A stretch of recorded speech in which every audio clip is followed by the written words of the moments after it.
ada dosa, ya saya minta ampun di hadapan Tuhan, selesai dosa.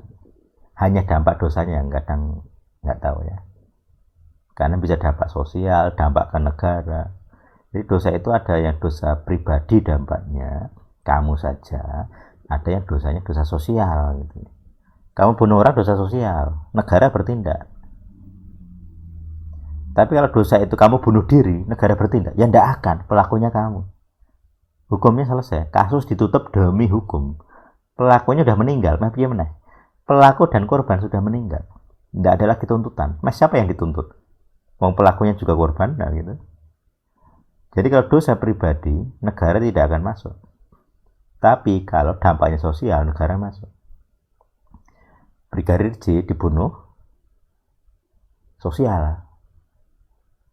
Dia tidak terbukti bersalah, ya gitu. Itu melanggar hukum ya. Negara masuk. Baik. Jadi negara itu kan begitu ya menghukumnya. Kalau berdampak sosial, masuk. Bahkan seringkali dia tidak dihukum, hanya persuasi. Misalnya kasus tawuran. Apakah semua orang yang tawuran dihukum? Tidak selalu. Dalam kasus-kasus besar, itu seringkali nggak dihukum. Hanya didamaikan. Seperti Sampit, perang Sampit itu. Dua suku kan, Madura dan Dayak. Apa ada yang dimasuk penjara? Setahuku hanya provokatornya saja. Tapi pelaku-pelaku yang di jalan bawa parang, bawa mandau atau bawa senjata tajam, di foto-foto atau video itu bawa kepala misalnya, apakah mereka dihukum? Tidak. Karena kalau dihukum terlalu banyak orang di penjara. Satu suku mau di penjara ya tidak mungkin gitu. Jadi akhirnya itu kayak ini ya batal demi hukum gitu. Karena hukum tidak bisa memenjarakan semua orang satu suku, tidak bisa. Sulit dibuktikan juga gitu. Sulit dibuktikan gitu. Makanya hukum sudah nggak sanggup ya. Diputihkan saja dosanya. Kesalahannya diputihkan. Itu penebusan itu begitu mirip. Dalam kasusnya negara kan, negara tidak sanggup mengadili, ya sudah diputihkan. Seperti kasusnya yang PKI misalnya. Wah itu banyak sekali itu korbannya. Pelakunya kadang tetangga sendiri. Apakah akan dihukum? Ya sulit. Karena ada situasi politik dan perang di situ. Negara sekarang kesulitan menghukum para tentara yang membunuh PKI, bukan hanya tentara ya, seringkali sipil ya, sudah nggak bisa, nggak ada bukti.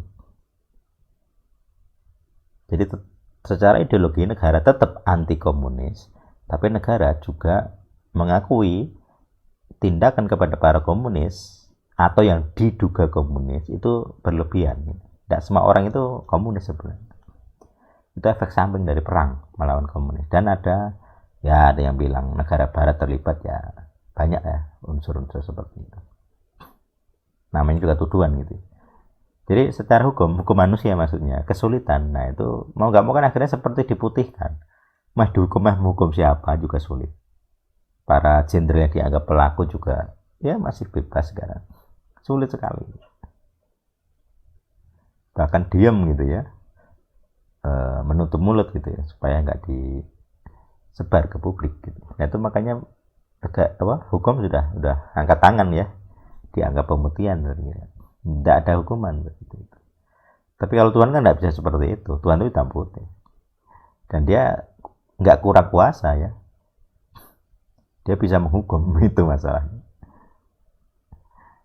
Nah ini konsep, makanya doa Kohen itu sampai level penghukuman ini itu agak jauh gitu. Kamu harus sudah lepas dari level pengampunan. Kalau kamu masih sulit mengampuni, ya jangan harap. Jangan harap. Kamu gak akan punya power. Kamu gak punya kuasa sebagai Kohen yang menghukum. Kalau level pengampunan belum lolos. Kalau kamu masih sakit hati, ada kepentingan. Makanya saya bilang tadi, doa Kohen itu jarang sekali untuk kepentinganmu. Jarang sekali. Jadi kalau kamu pengen membela diri dengan cara doa Kohen, tidak bisa. Saya bilang tidak bisa. Karena sejauh ini yang saya praktekkan, itu sangat jarang untuk kepentingan saya. Jadi saya dan El Sadik itu beda. Kepentingannya berbeda. Saya mendukung El Sadik. Ini panggilannya. Tapi untuk kepentingan saya, nggak selalu dibela. Banyak kepentingan saya dikorbankan. Saya dihina, saya dianiaya dengan verbal. Kalau di jalan saya sering diserang, hampir kecelakaan, bahkan pernah ditabrak ya. Jadi kan karena kecelakaan benar ya. Saya yang korban, yang beruntung siapa? Al-Sadid. Yang mendapat manfaat siapa? Ya komunitas. Yang diserang apa? Saya. Jadi kepentingan saya seakan-akan nomor 2 gitu. Pengen saya ya saya tidak bisa diserang apapun ya. Tapi kan tetap ada ya celah-celah kecil lah. Walaupun saya masih hidup ya. Jadi kalau kayak kemarin saya cerita ke tim inti. Jadi kemarin saya baru habis memperbaiki skop gitu. Itu aja diserang kok. Jadi saya pulang itu tutup skop yang atas. Itu kan ada controller itu ya. Pengaturan setting itu hilang. Mekanik yang di bengkel diserang. Biar tidak apa istilahnya, biar ceroboh lah intinya begitu. Kebetulan kan saya pakai foto kan, video kan ada. Ketika berangkat dan pulang kan ada. Ketika berangkat masih ada itu tutupnya. Ketika pulang nggak ada.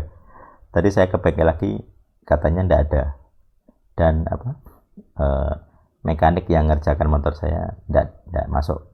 Besok disuruh ke sana lagi. Anyal saya udah berapa kali begitu. Segala perbaikan motor itu seringkali berbiaya tinggi. Bukan karena apa-apa.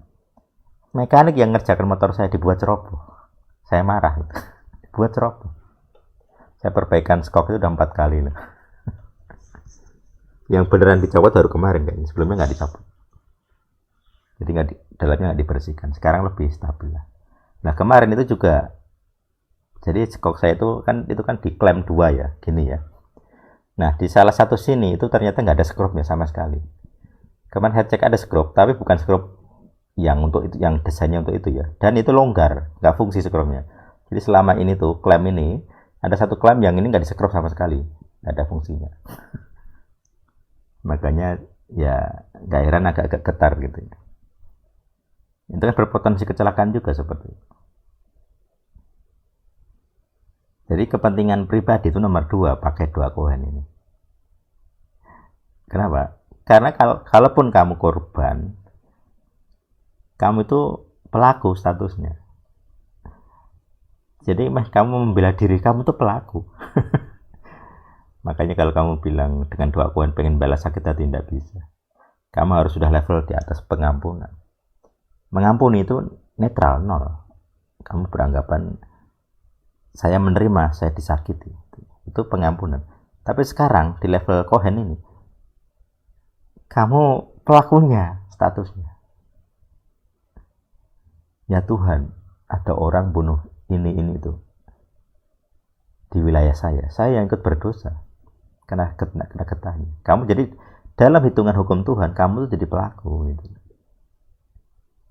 Di hadapan Tuhan. Makanya kamu berhak mengakui dosa. Nah itu kohen tuh begitu. Nah itu. Nah sekarang masalah praktek ya. Semoga teman-teman bisa praktek. Ini teorinya ya, praktek ya. Jadi 1-2 keliling itu bisa ya saya praktekkan.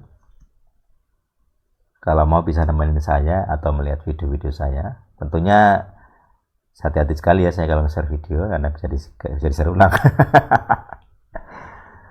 Gitu. Jadi lebih baik yang ngikuti saya ya. Dulu ada Ayub, ada Pak Wid, terus Ugi juga, Cahyo juga pernah, Pak Yusuf juga. Nggak tahu kalau Bayu belum pernah itu ya. Karena itu Yohan juga pernah ya ke ini, dulu ke Salatiga, Semarang. Kemudian Pak di Semarang ada Pak siapa?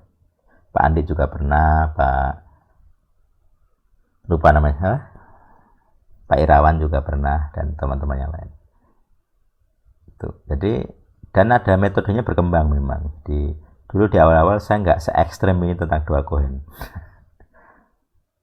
saya merasa belum punya power ya, belum punya kuasa. Tapi sekarang dalam prakteknya 2 kohen